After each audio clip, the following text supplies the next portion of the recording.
दोस्तों नमस्कार, बहुत स्वागत है आपका चौकस भारत में। मैं आपका दोस्त ब्रजेंद्र।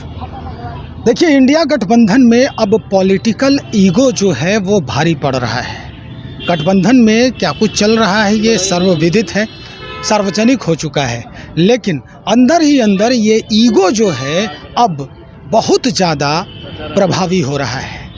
दरअसल बैठक हुई जदयू की और उसमें भी जो राष्ट्रीय अध्यक्ष हैं ललन सिंह जी, उनका शिरकत न करना और ये कहना कि मेरी तबीयत खराब है, अचानक से ये एक नया आयाम जो है वो सामने ला रहा है।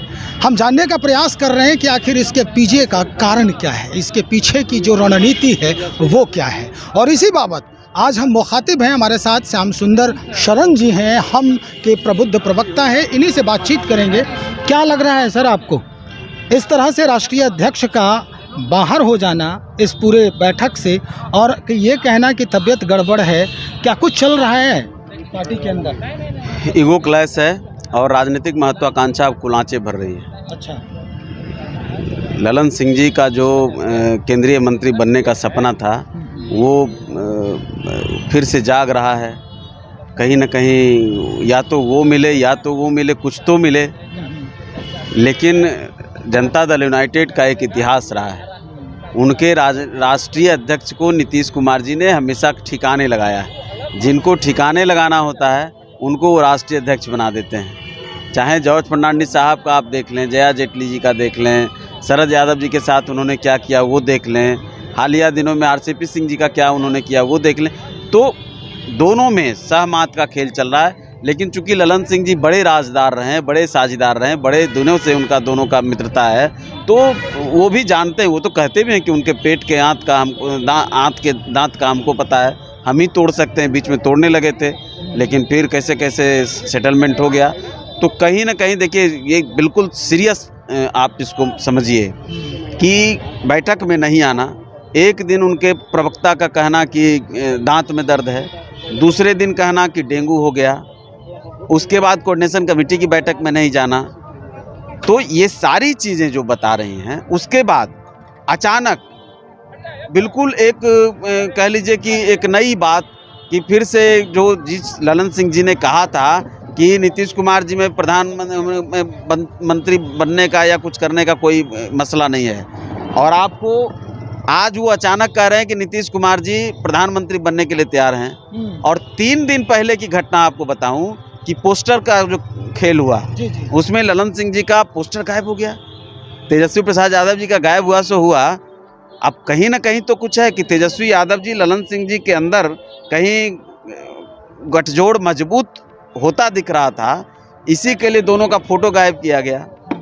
तो किसी दल का बैनर लगा हो और उसमें उसके राष्ट्रीय अध्यक्ष का फोटो गायब हो जाए, इतनी हिमाकत किस कार्यकर्ता में है?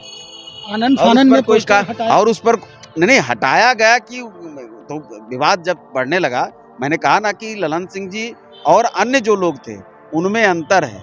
वो नीतीश कुमार जी के हाथ के दांत का सबको पता नहीं था, लेकिन इनको पता है।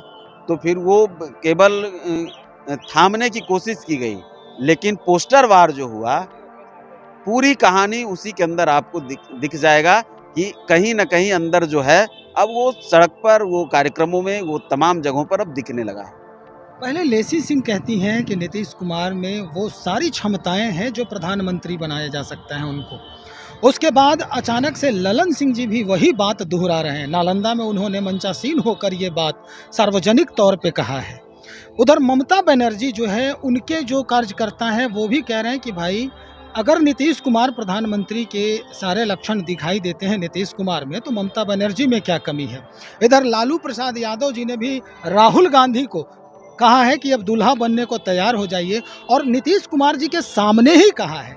तो ये जो इंडिया गठबंधन के अंदर जो खेल चल रहा है, एक दूसरे पर एक शीत युद्ध का जो वार हो रहा है, इसके पीछे क्या लग रहा है कि अब ललन सिंह जो हैं वो खुले तौर पर खुलेआम आकर लड़ाई लड़ पाएंगे अपने ही दल के आला नेताओं से? देखिए, इसमें जो सारी बातें आपने कही, ये मैंने बहुत पहले भी कहा है कि ये तमाम लोग स्वार्थ से भरे हैं, और ये हर किसी का एक हाथ सामने मिलता है और दूसरे हाथ में खंजर होता है।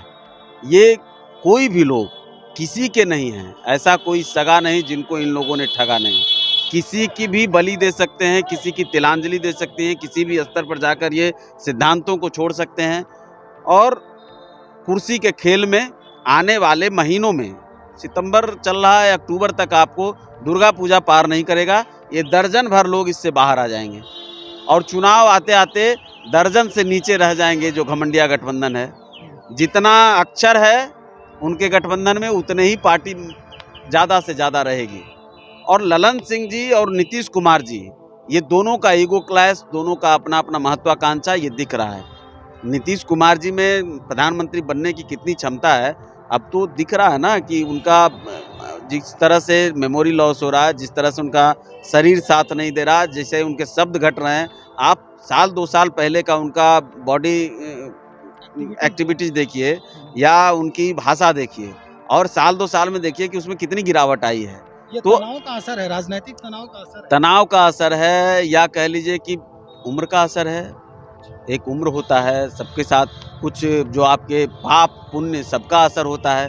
जिस तरह से जॉर्ज फर्नांडिस साहब के साथ दुर्व्यवहार हुआ, जिस तरह से शरद यादव जी को सड़क पर फेंक दिया गया, जिस तरह से और लोगों के साथ हुआ, तो ये तो इसी धरा पर सबको स्वर्ग नरक सबको इसी में। चलिए, आखिर में एक सवाल और है, बड़ा महत्वपूर्ण सवाल है। सूत्र जो बता रहे हैं वो ये कि अब ललन सिंह जो है वो लालू प्रसाद जी के जो सिद्धांत है उससे बड़ा प्रभावित हो रहे हैं। क्या लग रहा है, ललन सिंह अब आरजेडी का दामन थामेंगे? अब लालू प्रसाद जी का क्या सिद्धांत है, तो भाई तो सिद्धांत तो अब अगर प्रभावित हो रहे हैं तो जल्दी जाने की तैयारी करेंगे। तो होटवार रहू के आए हैं, अब इनको भी अगर जाने उन्हें का मन होगा तो उनके सिद्धांत से बहुत प्रभावित हो जाएंगे। लालू जी का क्या सिद्धांत है? भ्रष्टाचार, परिवारवाद, वंशवाद, जातिवाद, खून खच्चर, नरसंहार, लूट अपहरण, यही सब ना उनका सिद्धांत है। लालू प्रसाद जी के सिद्धांत पर जो चलेगा वो भी होटवार जाएगा। अब अगर वही तैयारी होगी तो फिर राम भला करे उनका। राम भला करे उनका। चलिए, बहुत शुक्रिया जानकारी देने के लिए। हमारे साथ हम के प्रवक्ता हैं श्याम सुंदर शरण जी।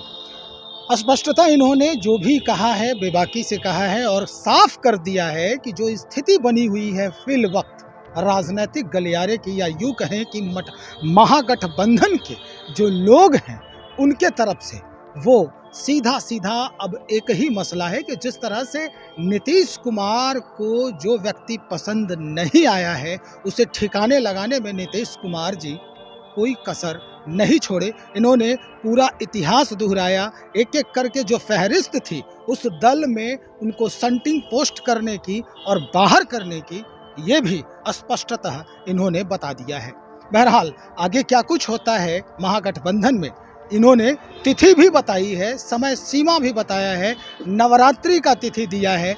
ये बताया है कि भाई नवरात्रा समाप्त होते होते होते जो इंडिया के लेटर्स हैं INDIA, इतने ही लोग मात्र बच पाएंगे इस गठबंधन में। देखना होगा, इंतज़ार करेंगे। बहुत शुक्रिया आपका, बने रहें हमारे साथ।